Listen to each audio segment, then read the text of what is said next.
Now, back to Steiny and Guru on 95.7 The Game.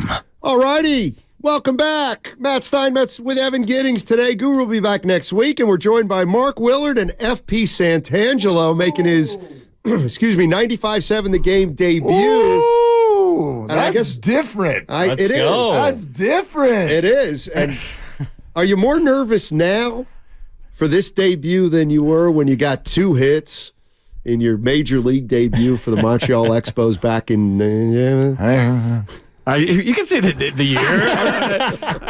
Is it 95? Yeah, 95. All right. August 2nd. Welcome, man. A day that will live in infamy in Montreal Expos history. No, I'm nervous. This is great. That's cool to be with you guys, man. It's awesome. Dude, it's cool to have you I don't here. know if you It's want cool me to have here, you. though, because Yes, we do. the Expos, my old team, are no more. Okay. I don't know. Keep going. No. The show I used to do is no more. The A's are moving. Yeah. And they're going to be no more. I don't know if I'm good luck or not. Well, I hadn't thought about it that way. I don't know if you guys want me here. I'm probably end of this show in the station. As we know.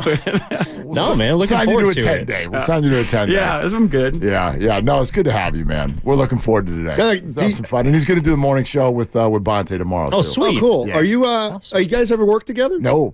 But you know each other, right? Well, I mean, he's been on shows but yeah, we've never actually been in the same room. Fun fact, his son was my first producer when I came back home to the Bay Area 4.5 years ago. Nice. Walked into the room, started doing holiday shows, which led to an offer, and he was the first person I spoke to as I walked into the building. Nice. Yeah.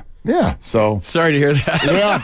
So I was like, am I in the right place? But yeah. So you met him without meeting him, basically. Exactly. Yeah, exactly. Now we got a chance to work. Here Let's we go. Here we go. You get all your Christmas shopping done? Dude, No. the to-do list right now is stressful. This is a problem. You guys know this. The audience doesn't. I've been walking in for these crossovers 3 minutes ago. Or running. I had to do, the running day. Fourth grade traditions feast today at the elementary school. Of course. You got to be there. I'm up at 6 o'clock this morning baking cookies with a new recipe. What am I doing? Oh, Steiny needs a recipe. I got your recipe. Talk to him. I had a chef call in, texted me, and said he'll help me with a recipe for Christmas. Okay. But how about this? What do you got to make? Something Asian or Thai. I think I'm going to go with like Mongolian beef. That keeps coming up. Are there still Mongolian barbecues? Yeah. Do we still have any? I think so. Not in my neighborhood. Yeah. I miss them. All the ones I used to go to are closed. So get this. What's up? So my youngest daughter's a senior in high school. She's pretty old. And I know she doesn't listen. What? I mean, Mike, she's not 9. You know what she's into? Legos. Ooh. Apparently Legos they're not your father's Legos anymore. Well, they're really these sophisticated buildings, and apparently she gets very... She's making like a Millennium Falcon out of Legos? Like, what's going on She here? said it's very therapeutic. She said it's calming. It's like doing a puzzle, like a I could see that, but what scares me is the ones that say 6+ on them and are a box the size of your hand are $29. So what are the complicated ones? Is she paying $250 for a box of Legos? I don't know if it's $250, but I think it's up over $50 or $60. Good Lord. Yeah, but they had directions now with Legos. When we were kids, no directions. It's like IKEA furniture directions with the Legos right now. But we used to have to be creative and make something with... Just make it up. Now it's just I don't know, it's all animated and automated and directions on how to make things. Well, and it leads to frustration, right? Like if you got those directions, if you can't find that one piece halfway through... It is just like IKEA. That's it. Just stop. You're done. We're done. And they get mad. Oh, they get mad. We used to make stuff and then go straight Godzilla and just blow it all up and walk all over it. That's very zen. Just destroy everything. That's the once we made part. it. That's what the Buddhists believe, that everything's temporary. So they'll work on a project for years at a time. And then just destroy it when they're done. They just step all over it. Everything is temporary. Look at the Warriors. That's true. Let me read this text from the 916. No, we can do it. We can do that. I just want to give you 3. Congrats to 95.7. They're having a way better free agent signing period than Farhan. Congrats on FP Santangelo. This is not a signing on the margins. at all. No. Not even a little bit. Yeah. Yeah, he's going to be a punching bag until he's not. What are you thinking today? Warriors, Niners? Both. Yeah, what's kind of hitting you? Well, I mean, we talked to Steve yesterday, and I thought he put a lot of interesting stuff out there. Why don't we start with this? All right. So we get it. We asked him about Jordan Poole, and I knew exactly what he was going to say.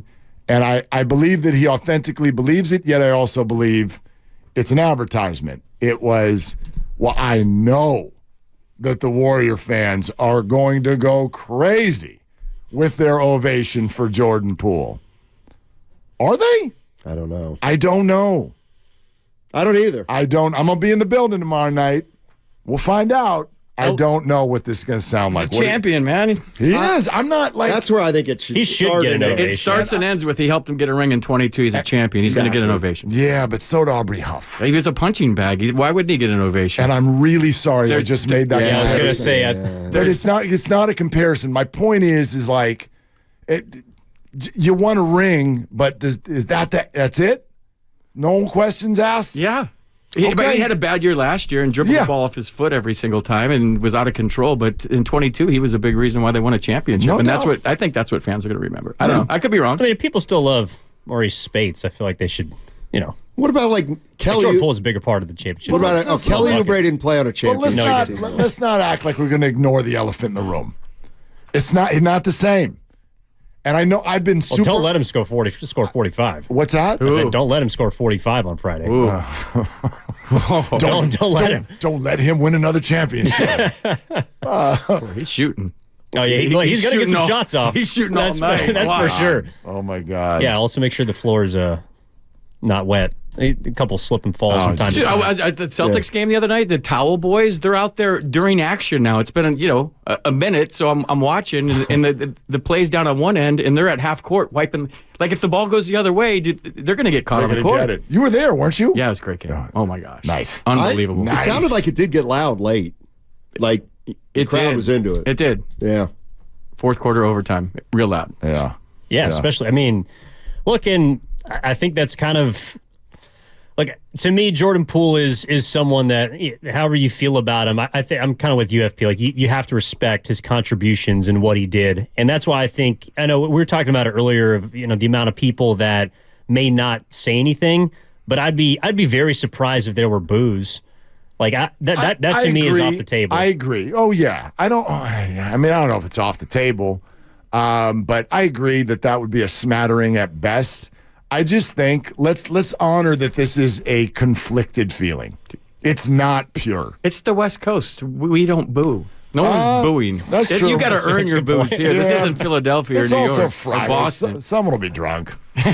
Someone will be drunk. It's a cascade of boos falls down from the upper deck. I don't think it'll be. I don't think it'll be like that. But I do. Once the game starts, maybe. But but I like. Come on. This is a completely unique reunion, I would argue. Well, Jordan Poole's not making a big deal about it. Of course not. What's unique about it?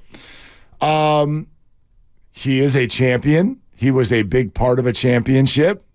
He left with the most high-profile controversy, including both off and on court, that I can remember, at least in the last decade when championships have recently been coming to town.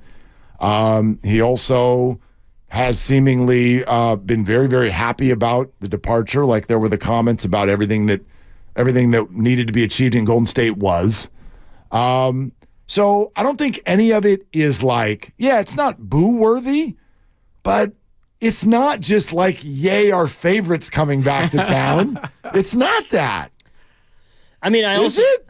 It's not, right? Well, he's not our favorite, but he's his son. I mean, I think to a lot of fans, and he was at one point a fan favorite before last season. I mean, my little brother's favorite player during the championship run was Jordan Poole. Same. Yeah. So And then last year he just made me pull my hair out all year, and I was obsessed with him. I'm like, what has happened? Why he's making me crazy every single game? Why is he forcing everything? Why is his skills deteriorated so quickly? Like, what's going on? Is he trying too hard? Is he going out every night? As a former athlete, you're sitting there going, like, what is he doing between games?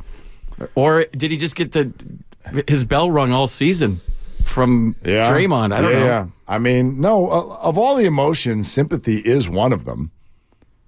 It's just one of them. I think that overshadows the frustration, or at least, and maybe it's just me, but like I would rather think about the good that he brought than the kind of strife that he was involved in, because in my opinion, it wasn't like he played a fault in last year, but so many other things happened that he wasn't responsible for, in my opinion, that to me, I think when he comes into town tomorrow, the Warriors should go out there and they should beat the Wizards.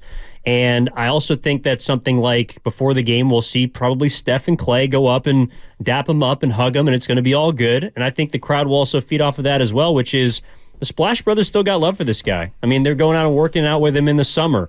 You know, I think there's still a relationship there that a lot of people will be reminded of and appreciate.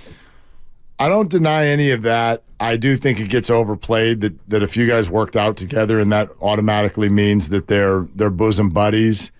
Because I'm always reminded, and I guess this has sort of been my thought process all along, there's a curiosity there about what led to everything. Everything. Yeah. Because it's not just Draymond. He clearly got under the skin of almost everybody at one time or another, and I'm curious what that was, what led to that.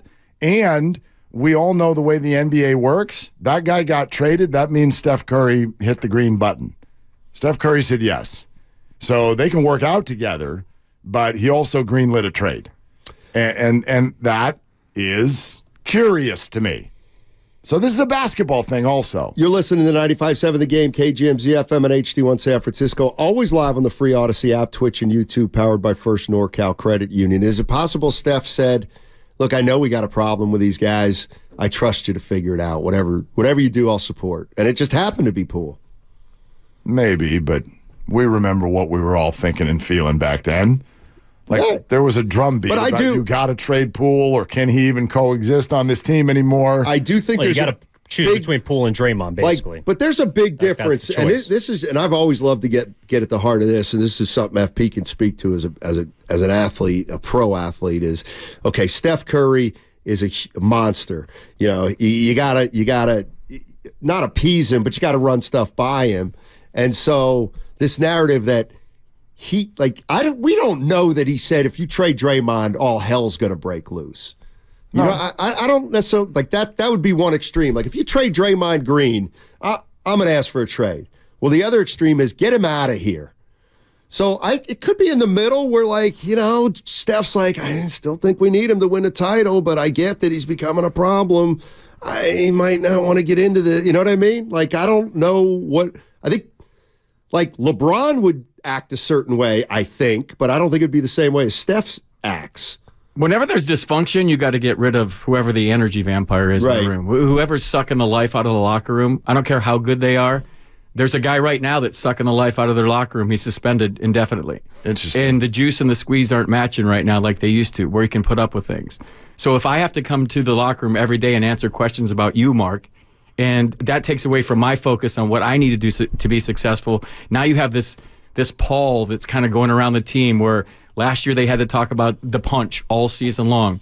And so however you fixed your chemistry, they were a dysfunctional bunch last year. We saw it. They played good. They were bipolar. One day they play good, one day they play bad. They weren't consistent all year. They couldn't string things together, and that's because they didn't have that continuity and that unity they've had in the past. So what do you do in the offseason? You got to fix that, however you fix it. So you got to cut out the piece that's not functional. And if you have a choice between a guy that's won 4 rings and a guy that is won 1, and he's younger, and maybe he's taking shots too soon with too much time left on the shot clock, and I'm Steph Curry, and I'm throwing my mouthpiece across the floor because I'm pissed off, and you start pissing off the guy that's the guy says you're gone, you're gone.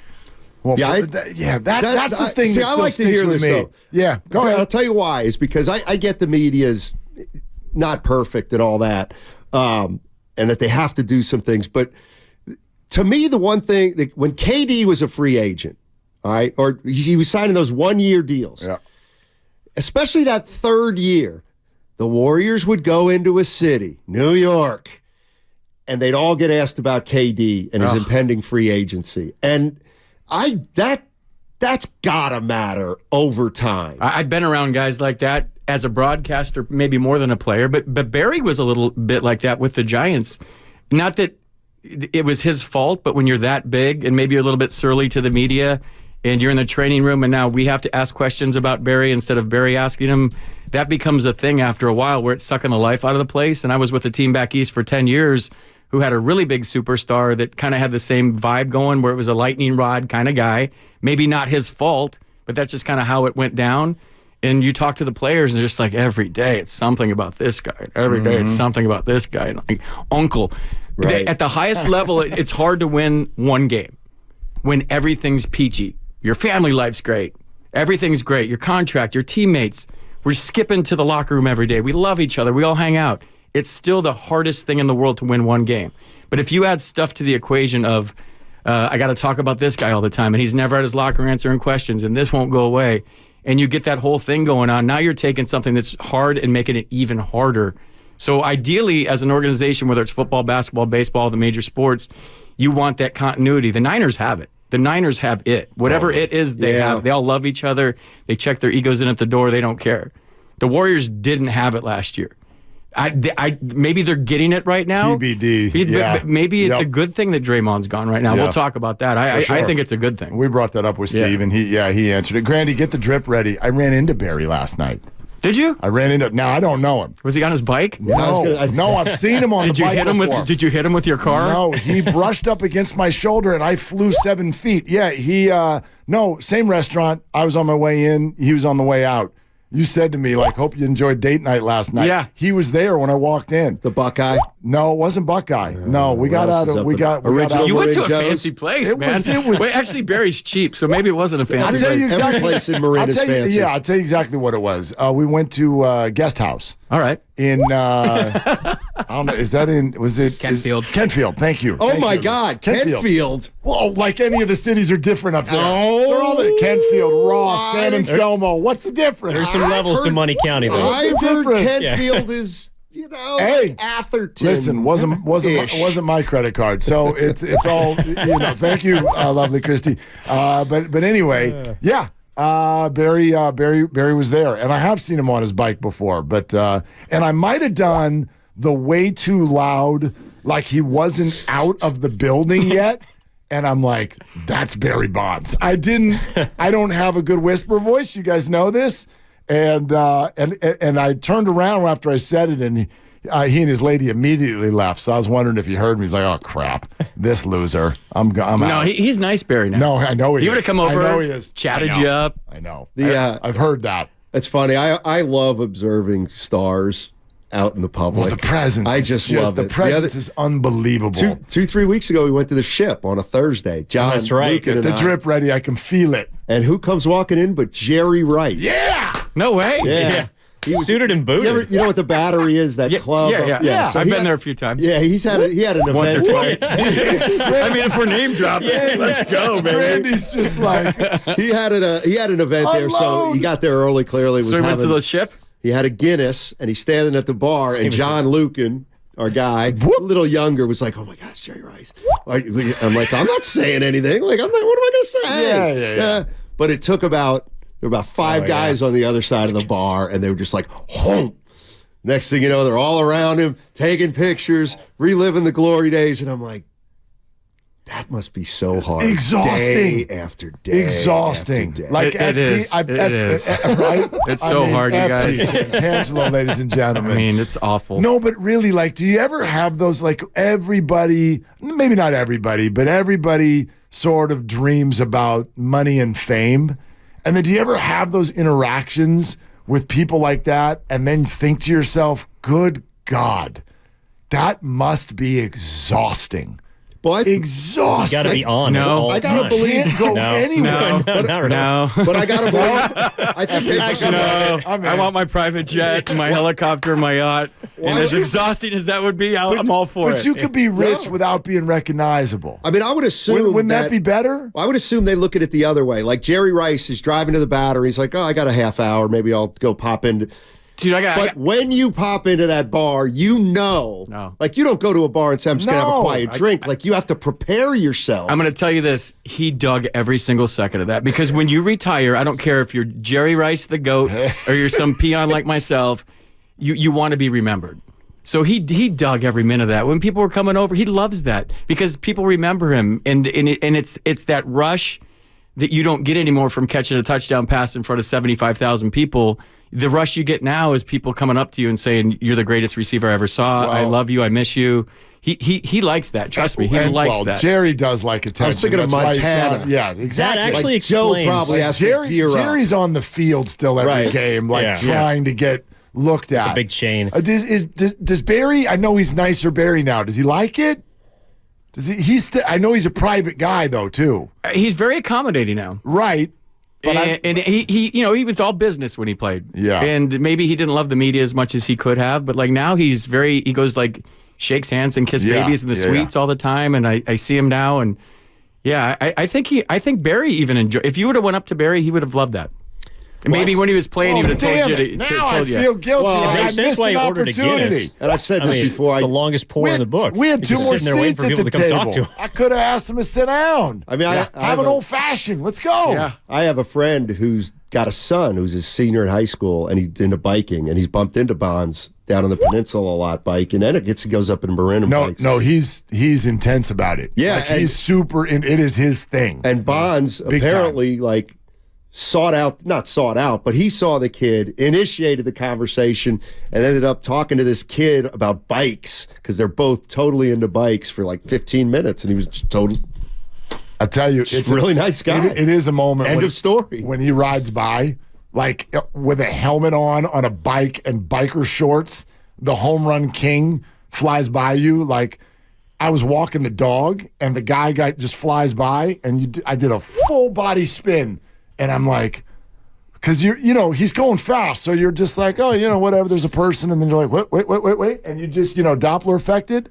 And I'm like, holy crap. That was the home run king. Like the presence of flying by on a bike. Like he's still a humongous man. What is he, about 6'2"? Did he have baseball cards in his spokes? No. His own. That's a good one. All right. Well, gents, you have a great show, FP. Welcome. Thank you. Wish you all the best. Mark Willard, FP Santangelo. Don't go anywhere.